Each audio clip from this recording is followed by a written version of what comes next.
CTV News with Jack Morse. After a busy May-long weekend on the roads, a dangerous round of severe weather now causing major problems in Huntsville. Thank you for joining us. Severe storms and powerful winds have left a trail of damage across the Huntsville area. Police urging people to avoid non-essential travel after trees and hydro poles were brought down overnight. Wind gusts reached up to 100 kilometers per hour. Hail the size of toonies came falling down. Many roads are still closed this evening with significant damage reported along Aspden Road near Panelam. We spoke to people recounting the night. There was a crack of thunder, a crack of lightning, and then the next thing I heard was that big spruce tree on the corner going down. When it came through, I was hiding in my garage, and I was going to try and lock the one door and then come in the house, but I ended up just staying in the garage because the wind and everything. You could hear trees cracking and falling down. You could hear the electrical shock and everything from the trees hitting the lines, and I was just, the rain was pouring down like, not quite sideways, but it was giving her pretty good. Huntsville OPP say crews responded to several emergency calls, getting reports of downed trees and hydro lines blocking roadways across the area. Officers also responded to Clearwater Lake Road in Port Sydney around 9 o'clock. A 19-year-old man was struck by a falling tree. The victim was taken to hospital where he was pronounced dead. Police are reminding you to be cautious as hazardous conditions persist. After more than 5 decades in the sky, the federal government has decided the Canadian Forces' iconic aerobatics team will fly its last season with the aircraft that made it famous. CTV's Graham Richardson has more. 2026 will be a farewell season for the Snowbirds in these iconic jets. The Tudors are finally being retired after more than 55 years in the air. This is a significant moment, and it is an emotional one because of the extraordinary connection that this team has built with Canadians over more than 5.5 decades. This decision was not taken lightly. The Defence Minister announcing Canada will replace the aging jets with these, the new Siskin 2 prop planes, not a full jet. And it's not clear when Canada will take delivery of them. We need to work with the manufacturer. We need to make sure that we receive them in graduated form. It will take some time for them to roll off the production line, but we're moving as quickly as we possibly can. The government says it remains committed to Moose Jaw and the Snowbirds, but starting in 2027, the fleet will be grounded for several years. I inherited a situation where the planes literally had come to the end of their lives. They were unique in many respects. They didn't have the parts and other things to safely fly, so the Snowbirds will continue, and new planes are being commissioned and will arrive. The Snowbirds alumni called this a profoundly disappointing decision. They also point out the new planes are propellers. No other G7 nation flies aerobatic teams without full jets. It wouldn't have been our first choice. You can't perform the same kind of show with a turboprop trainer that you can with a jet. The mayor of Moose Jaw says there are mixed emotions for his town today. The Snowbirds are cherished to all of us. They are part of our fabric. So there's still a lot of unanswered questions here. How long will it take the government to buy these new planes? When will they arrive in Moose Jaw? How long will the Snowbirds be grounded? But most importantly, when will they fly again? Graham Richardson, CTV News, Moose Jaw. The government clipping the Snowbirds' wings, drawing strong disappointment from local MP John Brassard. Not having the Snowbirds as that iconic symbol of what the military means to this country is something that is certainly going to be lost in the near term, and my fear is that it's going to be lost in the long term. Although they were not part of last year's performing fleet, the Snowbirds have been a regular headliner at Barrie Air Shows thanks to their strong ties to CFB Borden. Today's announcement does not affect the Snowbirds' status for this year's air show, June 13th and 14th along Barrie's waterfront, but it'll be the last chance to see them for the foreseeable future. They're a part of our Canadian history. They're part of the RCAF, and they are the visible portion of our Air Force in our country. And they're pretty special, and we will miss them for sure. But again, 2026 will be their schedule, and they're going to do some incredible shows, including Barrie. The Barrie Air Show attracts upwards of 140,000 people to the city each year. It was a busy Victoria Day long weekend on the water. Many boats were out enjoying the region's lakes and harbors. As the season gets underway, it's also National Safe Boating Awareness Week across the country. CTV's Rob Cooper has more on safety reminders from officials. A calm and beautiful morning on Lake Simcoe today. We have a boat over here to the starboard side. We're riding shotgun with York Regional Police Marine Unit as they take part in Safe Boating Awareness Week. Now that the boating weather has returned, so have the people, and police are making sure everyone is prepared. I just want to make sure you have your PCOC card with you. Yes, I do. Okay, perfect. Make sure you have all your safety equipment, and paramount is life jackets or PFDs. They have to be properly fitted, and each person on the vessel requires their own PFD. Adults don't legally have to be wearing them, but it's strongly encouraged. According to the OPP, 83% of people who have died in marine accidents in Ontario since 2016 were not properly wearing a life jacket. Just this past long weekend, the YRP Marine Unit had to rescue 10 people on the lake. Most of those rescues were for people on inflatable rafts that drifted too far away. Police also warn the water is still very cold and dangerous. People on the water today say they appreciate having police taking a proactive approach to what will certainly be a busy summer ahead. We often see a lot of people out here, and making sure that we've got somebody patrolling and keeping everybody else safe on the lake is incredibly handy. Police remind people many road laws are in effect on the water. Aside from a long list of safety equipment required, police urge boaters to always make sure they have a fully charged cell phone just in case. Always be aware of the weather conditions as they can change without warning. Lake Simcoe is notorious for the weather changing. The winds pick up. Because it is a shallower lake, the waves can be anywhere up to 6 to 7 feet high. Now, police are reminding boaters to use extreme caution when out on the water all summer long and always expect the unexpected. And the Marine Unit at York Regional Police will be hosting an open house here at Jackson's Point on Saturday to answer any questions boaters may have. Rob Cooper, CTV News, Jackson's Point. Now, the long weekend marked the unofficial start of summer across the region. Today, many were taking advantage of those warm temperatures at Midland Harbor. Our CTV camera was down by the waterfront earlier today, where it felt very much like summer had arrived early. The sunshine has the tulips blooming in full color and boaters getting their vessels ready. It was a hot and humid start to the work week, but tonight might look a little bit different.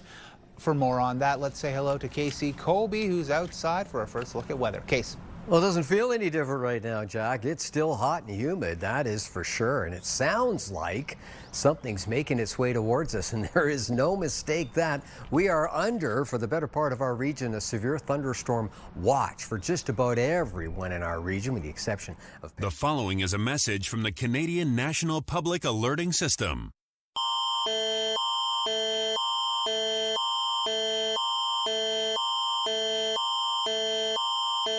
At 6:06 p.m. Eastern Daylight Time Tuesday, Environment Canada has updated a tornado warning for southwestern Ontario.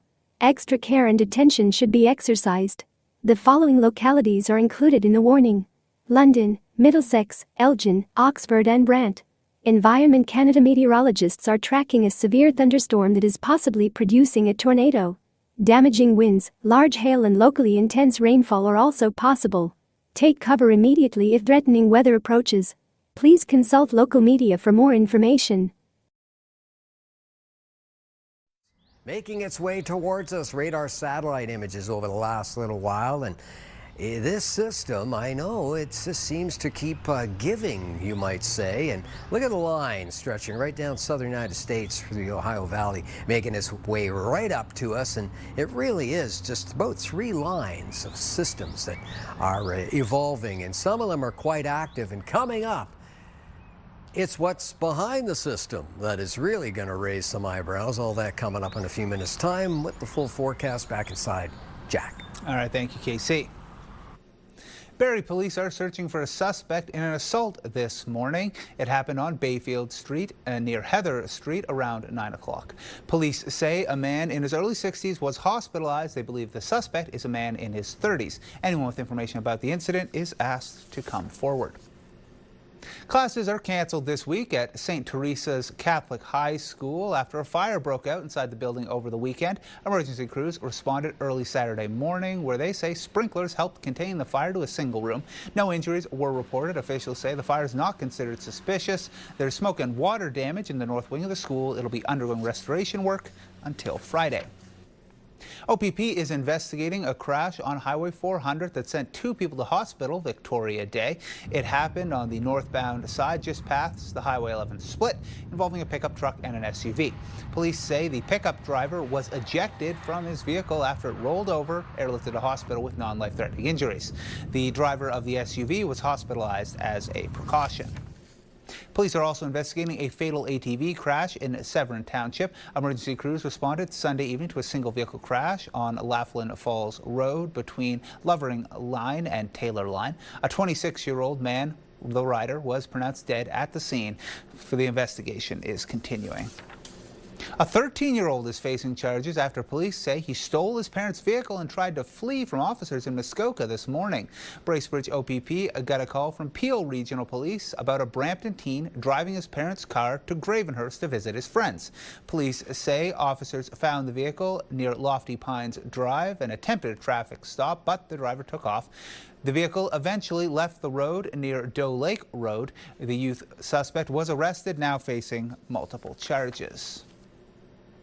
Another young man accused of robbing a Georgian Mall jewelry store last August has pleaded guilty. The Barrie man is the third to admit his role in the brazen daytime smash and grab. CTV's Mike Arslidis reports. When I was a kid, I wanted to get hands-on. 22-year-old Ahmed Al Saeed has pleaded guilty to being one of 5 young men who victimized Dia Amore Jewelers in Barrie last summer. Security cameras captured 4 masked thieves rush into the Georgian Mall jewelry store August 18, 2025 at about 1 p.m. with hammers in hand, destroying display cases, making off with bags of jewelry. Dia Amore Jewelers had been hit twice in a 1-year span. Police said Al Saeed and 4 others, including a then 16-year-old getaway car driver, were arrested after crashing their stolen Honda Civic off Highway 400 in a construction zone along Innisfil Beach Road. The getaway driver, whose identity is protected by the Youth Criminal Justice Act, pleaded guilty last month to robbery and is due back in court in July for his sentencing hearing. Another teen who faces separate gun charges in Toronto pleaded guilty and was sentenced to time served earlier this year for being one of the masked thieves. A third teen police say had a gun on him that day appears headed for trial early in the new year. He remains out on bail.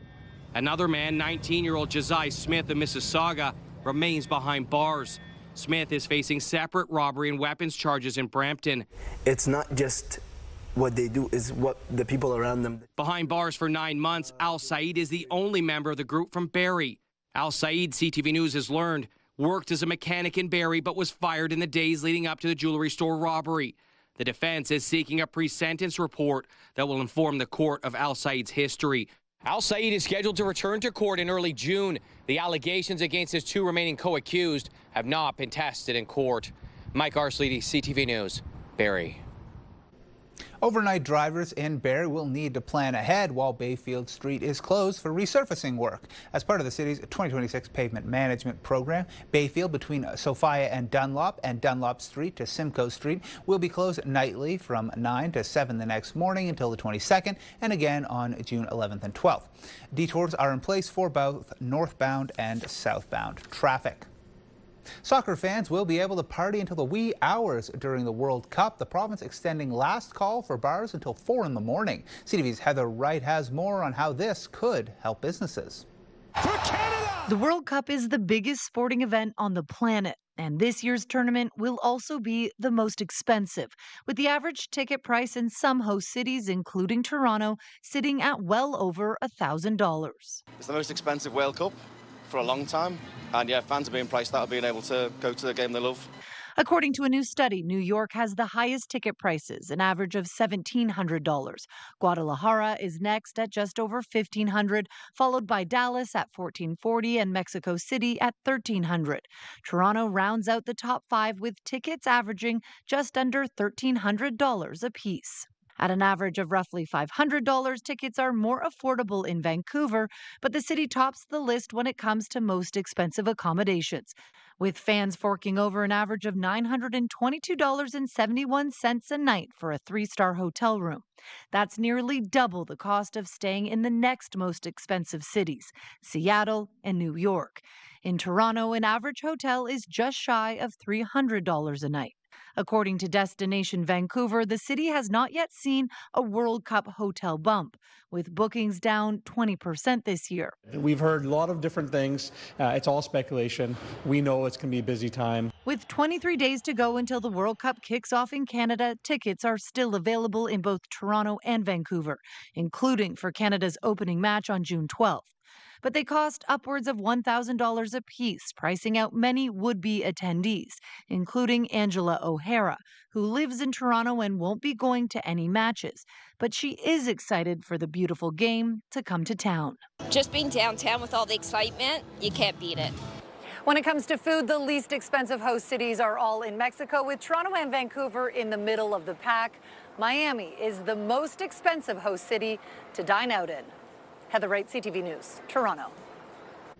Meanwhile, Canada's Public Health Agency is warning about measles spreading as Toronto and Vancouver prepare to host FIFA World Cup matches. With many people from all around the world set to arrive all at once, it's not the only virus doctors are worried about. CTV's Camille Kamali reports.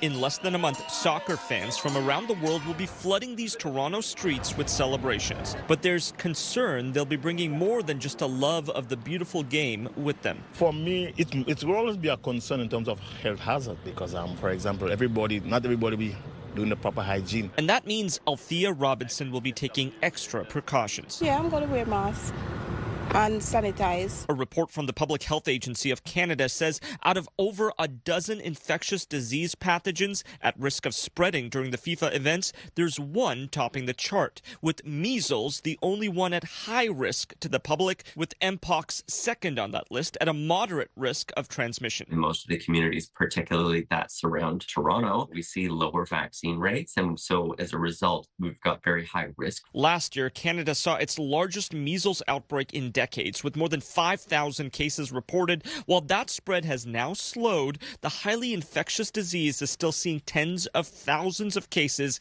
in other countries this year alone. Both Ontario and BC say they're increasing surveillance to keep a closer lookout for the spread of diseases during World Cup gatherings and have a plan in place for a potential outbreak. But with an overburdened healthcare system, doctors question whether Canada's host cities are actually ready for a worst-case scenario. I think we are understaffed, and this is something we need to seriously think about. How are you going to get, let's say, additional staff? These soccer fans, though, aren't really sweating it. This is like a minor. Be careful, but still don't let it dictate your happiness. Hoping to welcome the world with open arms and embrace almost everything that comes with it. Kamal Karamali, CTV News, Toronto. Ontario has announced $11 million in spending to boost skills, training and career opportunities for women. The Women's Economic Leadership and Legacy Fund will support women entering high-demand fields like construction, clean energy and technology. It'll also give targeted help for survivors of human trafficking, offering training and support to rebuild independence. Several local organizations, including groups in Midland and Barrie, are among those getting some of the money. The RBC Canadian Open has delivered some iconic moments, including Nick Taylor's 70-foot putt to win in 2023. But what happened to the sweater he was wearing that day? Fans will soon find out. The Canadian Golf Hall of Fame opens a new home. CTV's Luke Samard has a sneak peek. And you can see here wooden shaft, leather grip. Deep in Canadian golf archives lies history. A little bit of a grip on it, but their hoop wouldn't sink in and damage the grass. Before there were mowers and gas-powered machines, there were horses. All of that history and more will soon be found at Golf Canada headquarters at TPC Toronto at Osprey Valley, the new home of the Canadian Golf Hall of Fame. We have our archives, artifacts, film, photographs, Artifacts collection is anything from golf balls to golf equipment to medallions, medals, hats, trophies. It really encompasses a lot of Canadian golf history. That history already taking shape in their brand new building. I think that preserving the Canadian golf history is essential to not only helping to grow the game in golf in Canada right now, but it also shows you what golf was and where it's going today. The Hall of Fame, not only in one building. Artifacts and items of significance will be spread out throughout TPC Osprey, including the clubhouse, restaurants, villas, and locker rooms. One of the core tenets has always been to showcase these artifacts and exhibits to the people. So the golf course has about 40,000 people coming to it every year. You don't have to be playing golf, and you can come and look at some of the displays that are here, as well as look at the lockers that are downstairs in the basement and see some of these key individuals. Golf Canada ready to show the country our rich history in the sport. The RBC Canadian Open is the third oldest tournament on the globe. And to see some of these pieces and some of these stars walk through the building, it's inspiring and exciting. Those looking to learn more about Golf Canada's history won't have to wait long. The Canadian Hall of Fame is expected to open when the 2026 RBC Canadian Open tees off at TPC Toronto on June 10th. Luke Samar, CTV News, Caledon.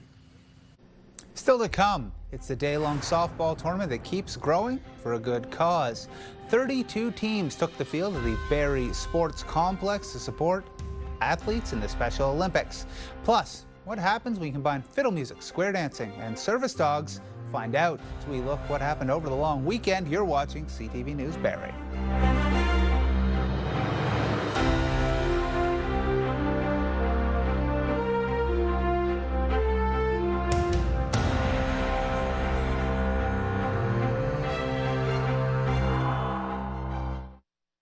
Presented by Paul Sadlin Motors. Music, it's a small community, so when something's really good, we all want to be part of it. We have an amazing music scene here. Having people come together in community, listen to some amazing local artists, brings the downtown alive. It brings our city alive.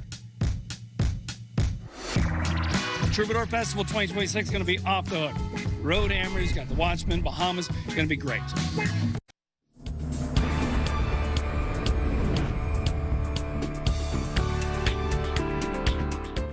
Welcome back. Saturday was busy at the Barrie Sports Complex, the site of the 10th annual Slow Pitch Tournament for Special Olympics.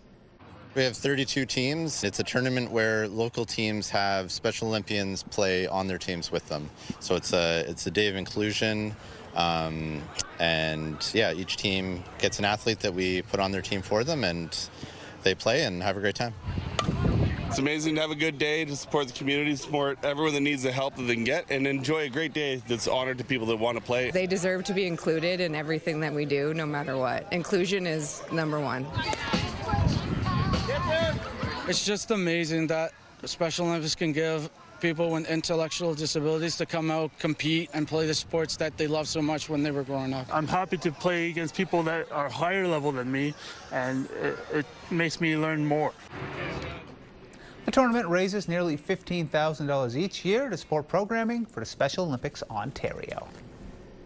When you combine fiddle music, square dancing, pups, and a good cause, you get the annual Fiddle Day fundraiser for Cope Dog Services, held Saturday in Coldwater.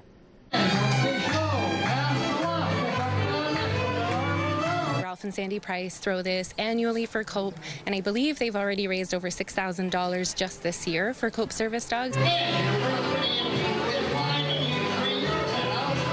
My wife and I really love dogs, especially service dogs. My wife's a fiddler. I'm a square dance caller. We get a lot of support from the music community, the fiddle community, and put it together with these great dogs, and it's a super day. It's a tremendous fundraiser, and it helps us be able to do what we do.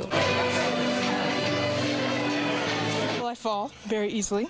TJ's here to make sure that I don't fall. He showed me that I don't have to be defined by my cerebral palsy, and that it doesn't have to be who I am. Because with him, I know I can go anywhere with anybody and do anything, and he'll make sure it's all good and well. That's a good TJ. Programs like COPE need the support in order to continue producing dogs like TJ, and the benefit is substantial. It's more than I even thought it could be before I got him. So without the support and without people knowing, it would not be possible to have dogs like TJ. Each COPE service dog in training helps nearly 40 people in need before they're matched with a lifetime client. Members of Barrie's Ukrainian community gathered at Meridian Place Sunday afternoon for their 4th annual Vyshyvanka Day Festival. We try to recreate traditional Ukrainian Vyshyvanka Day here. Dancers, singers, vendors came from different parts of Ontario and even from Quebec.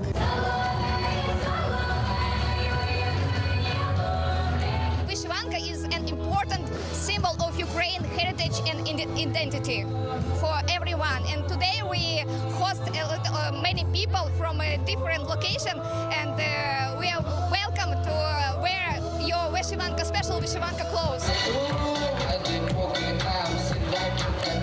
It's very important for us gathered here today and feel like a little bit home more. Give us the opportunity to not forget our roots. Vyshyvanka is a traditional Ukrainian embroidered shirt. The official holiday is celebrated every year on the 3rd Thursday of May.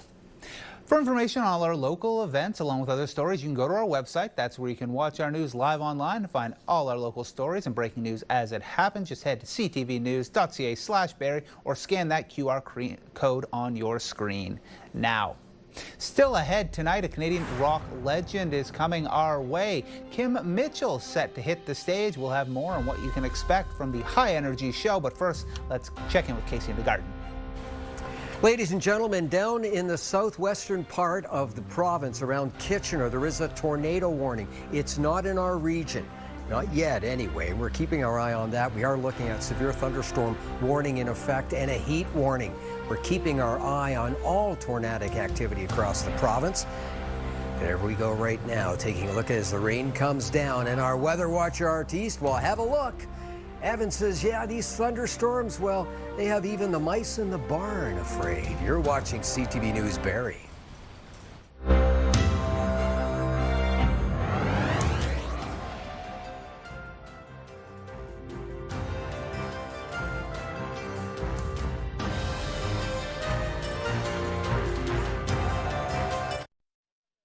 Hi, we're Martin and Steph from Bounce 104.1. And this week on the show, we're giving away pairs of tickets to see Journey for when they come to Toronto on November 4th. Yeah, so make sure you're listening from 5:30 to 10 for your chance to win.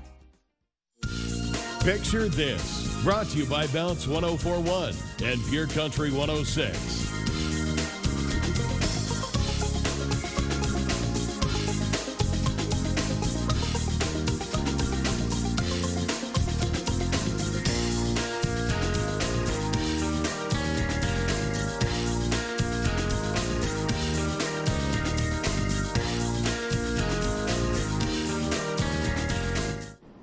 This week, we want to see your flowers. Show us how your gardens grow. Send it to picture this at ctv.ca for a chance to be featured.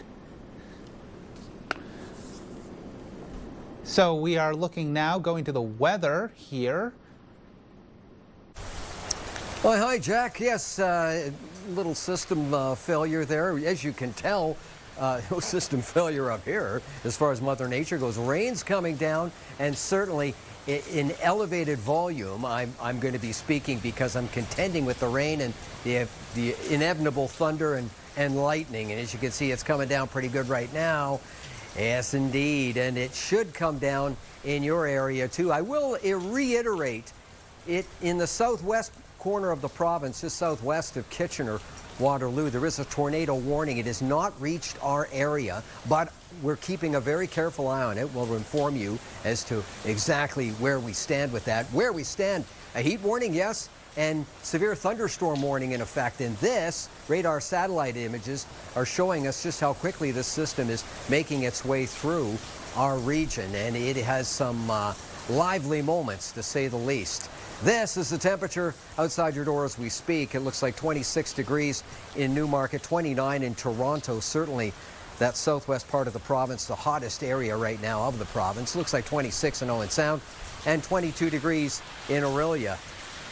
Moving things along, and this is the almanac for today. 28-18, that's the high, that's the low. A record, we exceeded the record actually when you factor in the humidex, but 31.7 going way back to 1871 and minus 2.1 in 2002 for the overnight low.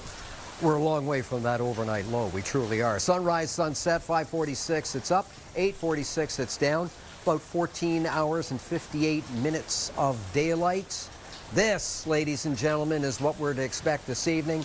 As the system rolls on through, and once it does roll on through, we should get some calm across the southwestern part of the province, and into tomorrow, even looking at, yes, some sunshine. But let's get through this one first. Rain charging down behind me right now. This is southern tip of Georgian Bay, Lake Simcoe. Overnight temperature settling in 4, 6, 7 degrees. Rain, thunderstorm check, and the west winds, well, 20 to 40. I'm sure they'll gust heavier than that. And right now, I think it's up probably around closer to 60 as we speak. As far as temperature goes tomorrow, 9, 10, 11 degrees. So the humidity levels are going to drop, mainly cloudy skies. And a northwest wind. That's the return to the cool wind, ladies and gentlemen. Orangeville, Bradford, Georgina, Newmarket, Richmond Hill, 5 and 8 overnight. Showers, thunderstorms, checking all those boxes as we speak. 14 and 15 degrees tomorrow. Clearing skies as the day progresses tomorrow. So some sunshine on the way, but cooler winds and certainly cooler temperatures. Parry Sound, Huntsville, Bracebridge, Gravenhurst, Halliburton, 6 and 7 degrees overnight. Showers and thunderstorms expected.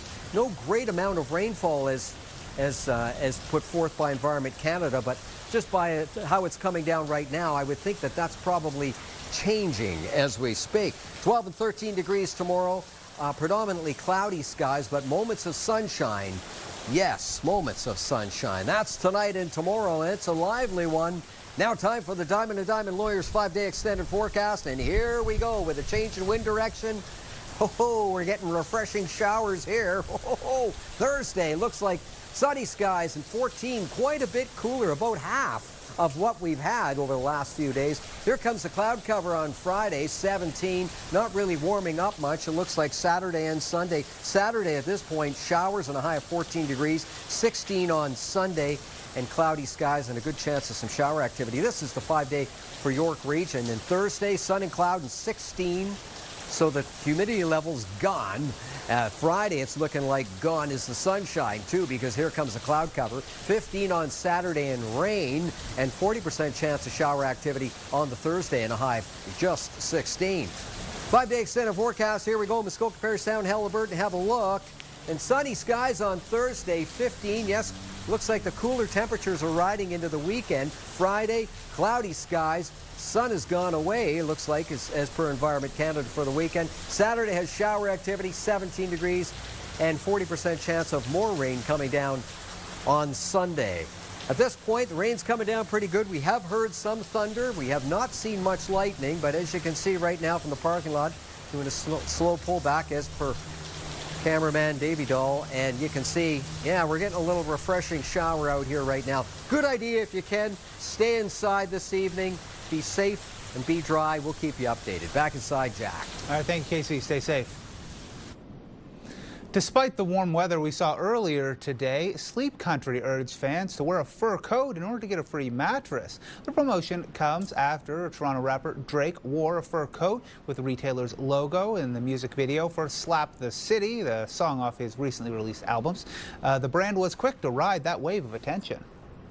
So we wanted to lean into the moment. You know, Drake obviously has such a strong resonance in Toronto and Canada from a cultural perspective, and we were very happy to be a part of it, and we wanted to jump in. Came down here, I think it was 5:45, and it was. I don't know how optimistic I was, and I saw it. I'm like, sweet.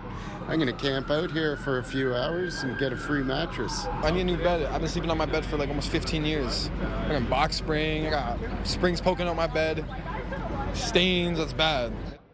The contest is one day only at the King Street East store in Toronto. The first 25 fans got their hands on a mattress that retails for $3,000. A Canadian rock icon is set to hit the stage in our city's downtown for a free concert.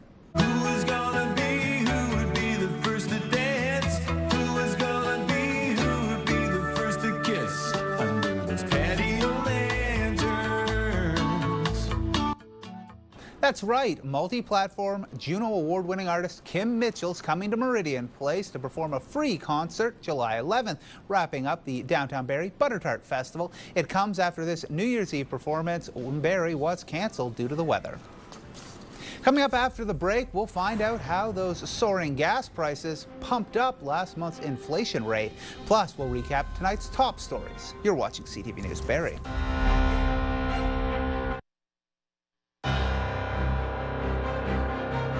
Recapping our top stories, a 19-year-old is dead after being struck by a falling tree during last night's windstorm. It wreaked havoc across Huntsville, snapping trees and knocking down power lines. Environment Canada reported gusts up to 100 kilometers per hour at Toonie-sized hail.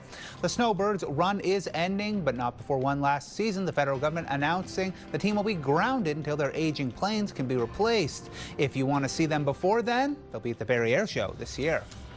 It's National Safe Boating Awareness Week. Police reminding you to carry emergency equipment, a charged cell phone, and life jackets. Officers rescued 10 people on the lake this past weekend, most of them on inflatable rafts that drifted too far from shore. Police say the water is still cold and dangerous.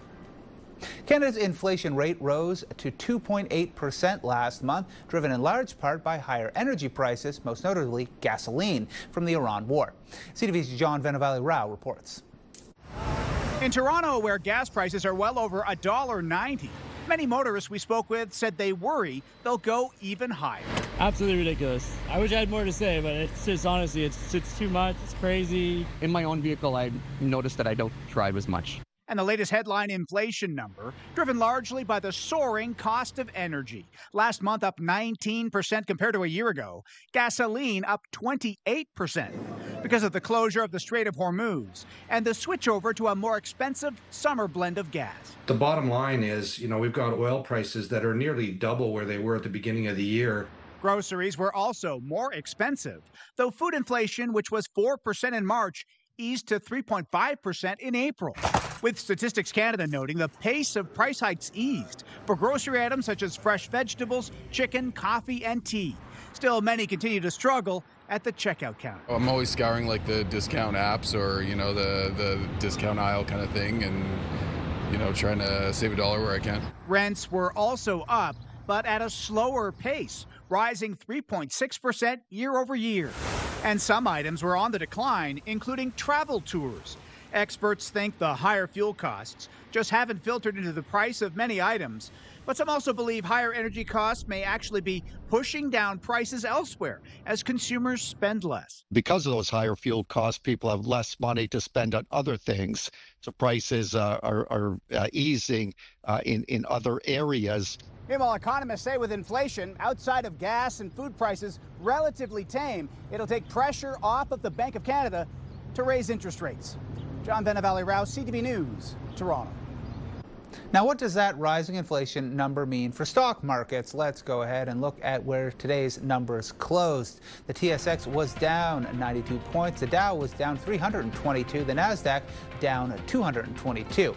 In commodities, oil was down, closing at $104.15 a barrel. Gold was down, finishing at $4,511 an ounce. And our dollar was down, ending the day at 72.69 cents U.S.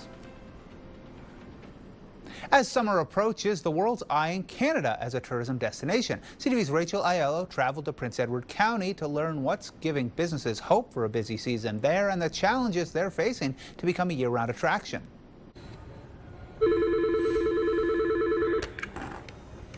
Good morning, the hotel at Claremont Club. This newly restored estate on Picton Bay is just one of many businesses in Prince Edward County getting ready for a surge of guests this summer. We've definitely got some fully sold out weekends. Our bookings are averaging about 10 to 20% higher than they were in 2025 for July and August of this year. And so the cleanup is underway to try and make the most of what could be a record season for Canadian tourism.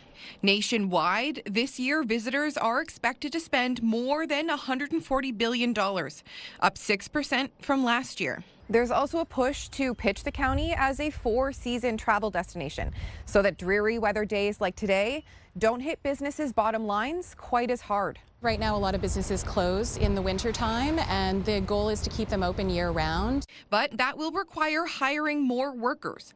And those CTV News spoke with said attracting enough labor is a major challenge. The labor force is, particularly critical to our hospitality businesses. We're disappointed in the closure of some of the programs at Loyalist College, which have affected our hospitality businesses. In a bid to keep guests coming in the off-season, this winery turned their old barrel cellar into a year-round tasting room. It's just a great way to, keep people visiting the county and keep people visiting us. After experiencing their best ever sales in 2025, thanks to Canadians buying and traveling local, this business and others are hoping even more visitors do the same this summer and beyond. Rachel Aiello, CTV News, Prince Edward County. Still to come, he's built a career defined by leadership, grit, and game-changing performances. We're shining a spotlight on the Toronto Blue Jays' Max Scherzer after the break. You're watching CTV News Barrie. Taking a look at your primetime lineup for tonight at 8 o'clock, our CTV2 movie, Crossword Mysteries, Abracadabra. At 10, Criminal Minds, and CTV News at 11. Tonight on the latest edition of CTV's Hometown Team Series, we caught up with one of baseball's fiercest competitors, Toronto Blue Jays' Max Scherzer. Here's what he had to say about his career and his love for the city.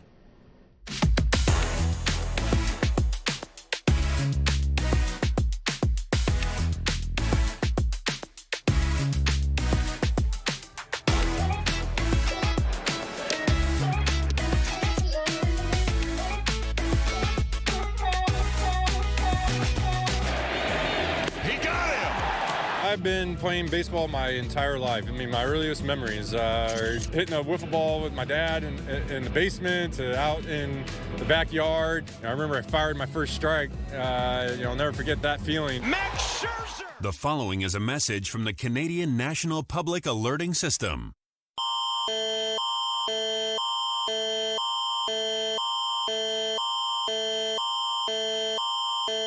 At 6:54 p.m. Eastern Daylight Time Tuesday, Environment Canada has issued a tornado warning for Central Ontario.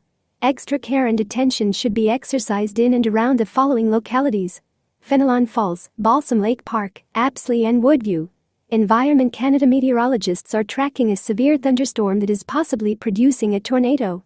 Damaging winds, large hail and locally intense rainfall are also possible. Take cover immediately if threatening weather approaches. Please consult local media for more information. Scherzer pitching well.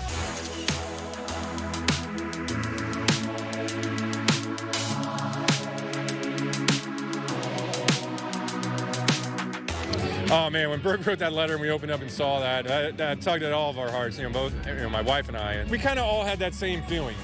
What she wrote, she just wrote it in the best way possible. The heartbreak of how 2025 ended, to wanting to be back with Toronto to continue to play here, to all the great things I do with my kids, going to the aquarium, going to CN Tower. She just was able to incorporate it in a way that touched everybody's heart.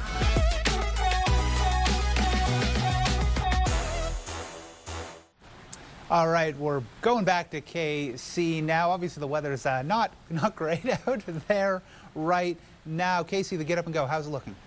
Well, before we get to Get Up and Go, I'll have you know that that tornado warning still exists in the southwest corner of the province, just southwest of the Kitchener area. We are keeping an eye on that. The radar continues to dictate that this storm is really pushing through very, very quickly. We're still under a severe thunderstorm warning, and the heat warning remains as well. Let's continue on right now with a Get Up and Go forecast first thing tomorrow morning. What are we looking at? Well, this system has pushed on through. And here we go, first thing tomorrow morning in the Barrie area. Looks like sun and cloud, about 7 degrees at 7 o'clock in the morning, and mainly sunny conditions in the Newmarket area at 7 o'clock in the morning, and a little warmer, a little milder at only 9 degrees, though, a long way from what we've had. And 7 degrees in the Gravenhurst region, and mainly cloudy skies is what we have to look forward to start the day tomorrow as the storm winds down. Stay safe. Jack. That's our newscast for tonight. I'm Jack Morse. Thanks for watching. Good night.